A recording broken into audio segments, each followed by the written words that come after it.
RERA registered అంటే project 100% safe అనుకుంటున్నారా? RERA project register చేస్తుంది, డీటెయిల్స్ పబ్లిక్ చేస్తుంది, టైమ్ లైన్ డిక్లేర్ చేయిస్తుంది, కానీ కంప్లీషన్ గ్యారంటీ కాదు.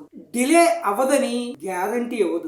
సుప్రీంకోర్టు ఇప్పటికే చెప్పింది, అగ్రిమెంట్ టైమ్ లైన్ దాటితే బయ్యర్ రిఫండ్ అడగొచ్చు. డిలే అంటే డెఫిషియన్సీ అంటే రేరా ట్రాన్స్పరెన్సీ ఇస్తుంది, రిస్క్ ఎలిమినేట్ చేయదు. అండర్ కన్స్ట్రక్షన్ ప్రాజెక్ట్ చూస్తున్నారా?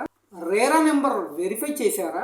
అగ్రిమెంట్ డిలే క్లాజ్ చదివారా? గ్రేస్ పీరియడ్ ఎంత ఉందో తెలుసా? డెవలపర్ పాస్ట్ ప్రాజెక్ట్స్ చెక్ చేశారా? బుకింగ్ ముందు క్లారిటీ తీసుకున్నారా? స్ట్రక్చర్డ్ డాక్యుమెంట్ వెరిఫికేషన్ తో విజయవాడ అర్బన్ అండ్ రూరల్ లో ఇళ్ళు, ఇంటి స్థలాలు, అపార్ట్మెంట్ ప్లాట్స్, వెంచర్లో ప్లాట్లు, పొలాలు, కమర్షియల్ ప్రాపర్టీస్ మరియు ల్యాండ్ ఓనర్షిప్ ప్లాట్లు అమ్మాలన్నా కొనాలన్నా మా వాట్సాప్ డిజిటల్ ఫ్రంట్ ఆఫీస్ 7382222922 సంప్రదించండి. Housing outlook direct buyer seller connecting platform.